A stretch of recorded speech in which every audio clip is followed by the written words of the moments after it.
नमस्कार मंडळी, स्वागत आहे तुमचं माझ्या आजच्या नवीन पॉडकास्टमध्ये। आजचा आपला विषय आहे किरकिडा म्हणजेच पत्रासडेचा केअरटेकर। पण पॉडकास्ट सुरू करण्यापूर्वी जर तुम्ही माझ्या चॅनलवर नवीन असाल तर माझ्या चॅनलला सबस्क्राईब करून घ्या। सोबतच शेजारी असलेल्या बेल आयकनला प्रेस करा सो दॅट कोणतीच अपडेट तुम्ही मिस करणार नाही।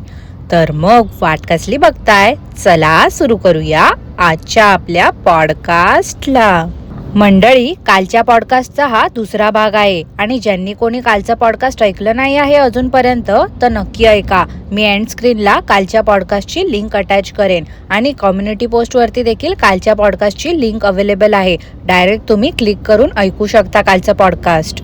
आता हा किरकिडा अजून कसले कसले नवीन नवीन व्यवसाय करणार आहे ना हो मंडळी, काय मला समजत नाही। आधी ते कास्यात आली मसाज झालं, त्यानंतर टिकरोईच्या चाळीतल्या घरात एक दुकान खोललं होतं, मग कुठून तरी कांदे बटाटे आणून विकले।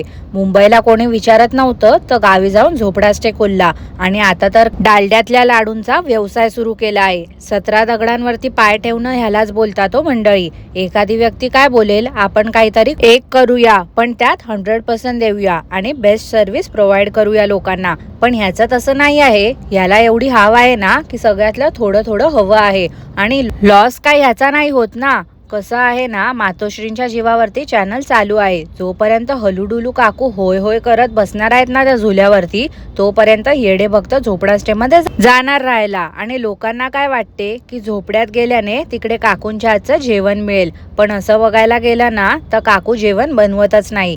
जेवण बनवतात एकतर हेल्पर किंवा मग नाकात कानात आणि नको तिकडे बोट घालणारी नाखुजाव बेबी। एवढं उघड उघड दिसतंय तरी पण अंधमंद भक्त मिटक्या मारत मारत चवीने खातायत।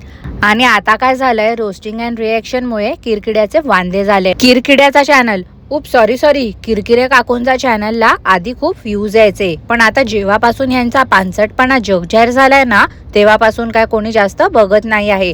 त्यामुळे करणार काय ना किरकिडा म्हणून वेडेवाकडे टायटल ठेवतोय, फालतू थंबनेल्स ठेवतोय, जेणेकरून काहीतरी झालंय असं समज करून लोक येणार बघायला। पण जेव्हा व्हिडिओ संपूर्ण बघणार तेव्हा समजणार की असं काही झालंच नव्हतं। आता हेच बघा ना मंडळी, बाई माणसाने टायटल ठेवलं होतं की 8 days past where is our dog आणि थंबनेल मध्ये सुजलेलं थोबाड घेऊन 4 अश्रू डोळ्यातून येणारा फोटो। काय बोलायचं या हलकट माणसाला। एक दिवशी व्ह्यूज कोसळले ना पूर्णपणे तर हा हलकट ना घरच्यांच्या फोटोला हार लावून पण थंबनेल ठेवेल। याचा काही भरोसा नाही हो मंडळी। लोकांना येडा बनवण्यामध्ये किरकिड्याचा हात कोणी नाही धरू शकत। ते गेस्ट पण काय याचे धन्यच आहेत बाबा। एक वेळ व्हेज थाली समजू शकतो, पण नॉनव्हेज कसं काय खातात यांच्याकडे काय समजत नाही मला। नीट वॉश तरी करत असतील का हे लोक त्या नॉनव्हेजला? मला तर अजिबात वाटत नाही। असंच 1-2 वेळा नळा खालून काढत असतील आणि गेस्टला देत असतील खायला। कोणाला काय समजणार आहे ना। आजकाल किरकिडा सारखा मार्केटला जाऊन जाऊन खेकडा आणत असतो। एक दिवशी याचा पकडला पाहिजे खेकड्याने। अहो बोट हो मंडळी, बोट पकडला पाहिजे बोलते मी, उगाच काहीतरी भलता सलता विचार नका करू। काय आहे ना, सारखं सारखं आपलं नको तिथे हात पुढे पुढे करत असतो ना हा। सगळ्या गोष्टींमध्ये बोट घालायची याला घाणेरडी सवय आहे। त्यामुळे याचं बोटच खेकड्याने पकडलं पाहिजे, म्हणजे कसं परत कुठे हात लावण्याआधी 10 वेळा तरी विचार करेल हा बाई माणूस। किती फालतू आहे हा किरकिडा, काय बोलायचं यार याला। त्या भालूला हा नको तिथे हात लावतो, ती तर वैतागतेच, पण आता तर त्या पेट क्लिनिक मध्ये एक बोका होता तर त्यालाही हा नको तिथे हात लावत होता। तो बिचारा याच्या तावडीतून पळायला बघत होता, तरी पण याने त्याला पकडून ठेवलं होतं। शी यार, म्हणजे ह्याला जर असं कोणी हात लावला तर, लावणार तर नाही कोणीच ह्या घाणेरड्या माणसाला हात, पण विचार करा ना कोणी जर याला हात लावला नको तिकडे तर ह्याला चालेल का?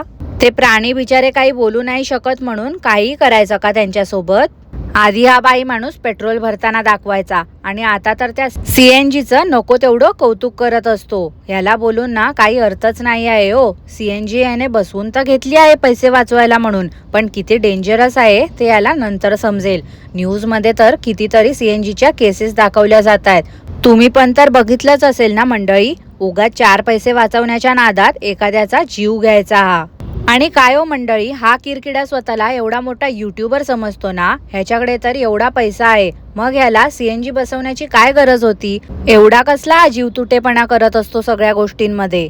फालतू व्हिडिओ बनवतो आणि बोलतो काय तर सगळ्यांनी व्हिडिओला लाईक करा, आणि वर स्पेलिंग ऐकलीत का मंडळी लाईकची? LIAK।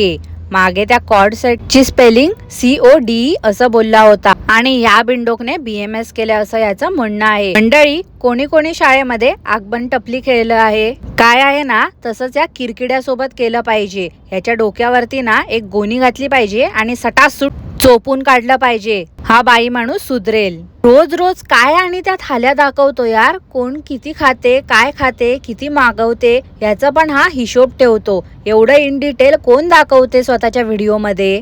जे लोक याच्या घरी जेवून जातात त्यांचं पोट तरी भरत असेल का? ते खाल्लेलं अन्न पचत तरी असेल का त्यांना? त्या भुबूला बिस्किट्स वगैरे देऊ नको, कितीतरी वेळा मी माझ्या पॉडकास्टमध्ये बोलून मोकळी झाली आहे, तरी पण नाही. किरकिड्याला अक्कलच नाही दिली आहे देवाने. जेवणच जेवतो ना हो मंडळी हा. नाही म्हणजे वाटत नाही याच्या वागण्यावरून मला. डॉग फूड परवडत नाही याला. तर त्या डॉग्सला कशाला ना स्वतःच्या झोपडा स्टेवरती वॉच ठेवायला ठेवलंय याने. दुसऱ्या कोणाच्या तरी प्लॉट मध्ये नेऊन सोडून द्यायचं ना. निदान तिकडे तरी ते लोक व्यवस्थित त्यांची काळजी घेतील. उगाचाच निर्लज्ज माणूस स्वतःच्या फायद्यासाठी म्हणून इतरांचा वापर करून घेतोय. अरे एवढं ते भुबू याच्या घराची रक्षा करतात, निदान चांगलं त्यांना खायला प्यायला तरी द्यायचं ना याने. घेस्ट नसले ना की हा लबाडबाई माणूस त्या भालूला आणि ढाई काकांना घेऊन जातो झोपडा स्टेला मरमर कामं करायला. कारण काय आहे माहितीये का मंडळी, घेस्ट असताना नेलं तर ते लोक बघतील ना काकांना काम करताना. आधीच याचं नाव किती प्रसिद्ध झालंय ते तर तुम्हाला सगळ्यांना माहितीच आहे. त्यात अजून काकांना काम करताना बघितलं कोणी तर उरली तर नाहीच आहे हो. पण जे आजूबाजूचे 4 लोक याच्या सोबत बोलतायत ते पण माती टाकून जातील याच्या तोंडामध्ये. वायझेड माणूस त्या भालूवरती पाणी मारत होता का तर ती त्या बॅग मध्ये बसायला तयार होत नव्हती म्हणून. ह्या बाई माणसाला समजायला नको का मंडळी, ती बॅग केवढीशी आणि ती भालू केवढी. बिचारीला नीट मोकळं बसताही येत नाही त्या बॅग मध्ये. जबरदस्ती कशाला करत राहतात ना हे तिच्यावरती. किरकिडा बोलतो आम्ही हा फ्लॅट फक्त भालूसाठी घेतला आहे. अरे किरकिड्या, एवढं खोटं बोलण्याआधी देवाला तरी घाबर रे कधीतरी. मंडळी, त्या झमुरीला बघितलं का तुम्ही कसा अवतार करून बसते? बघूनच कसं तरी होते मला. हिचं असं झालंय, ढवळ्या शेजारी बांधला पवळ्या, वाण नाही पण गुण लागला. कशी होती ही बाई आणि आता कशी झाली आहे. साखरवाल्या काकू पण आता तिकडेच राहतात झोपड्या स्टे मध्ये. मग त्यांनाही दिसत नाही का आपल्या लेकीला नीट नेटकं राहायला सांगता येत नाही का त्यांना? मी पण काय त्यांच्याकडून अपेक्षा करते? त्या स्वतःच कशा राहतायत बघितलत ना तुम्ही. शेवटी काय खान तशी माती. त्या भालूला हे लोक झोपडा स्टे मध्ये घेऊन गेले होते आणि तिच्यासोबत खेळत होते. मला तर वाटते त्या भालूला हे लोक खेळणं समजतायत. किती त्रास देत होते हे लोक स्वतःचं मन रमवण्यासाठी फक्त. एकदा तरी ती भालू ना या लोकांच्या तोंडावरती पंजा मारणार आहे, तेव्हा कुठे यांना समजेल की असं मुक्या प्राण्यांना त्रास द्यायचा नसतो. स्वतःच्या फायद्यासाठी नुसतं रिलेटिव्हचा वापर करून घेत असतात हे लोक. माझ्या सासूच्या घरी चला सर्वांनी असं या बाई माणसाने टायटल दिलं होतं. मला वाटलं की साखरवाली पण टटनागिरीचीच आहे की काय, आणि थंबनेल मध्ये पण साखरवाली मध्ये दिसत होती उभी. मला वाटलं तिच्याच घरी नेलं असेल, पण कसलं काय, हे गेले होते नाचरी आणि हसरीच्या घरी. काय बाबा त्या हलूडुलू किरकिरे काकू आजकाल वन पीस घालून मुरडतायत काय आणि नाचतायत काय. ती नाचरी आजी तर ह्या काकूंपेक्षा वयाने कितीतरी मोठी आहे, पण अजूनपर्यंत ती आजी साडी नेसते. आणि या किरकिरे काकू तर त्या नाचरीच्या अर्ध्या वयाच्या पण नसतील आणि यांना नीटनेटके कपडे घालायला प्रेम होतोय.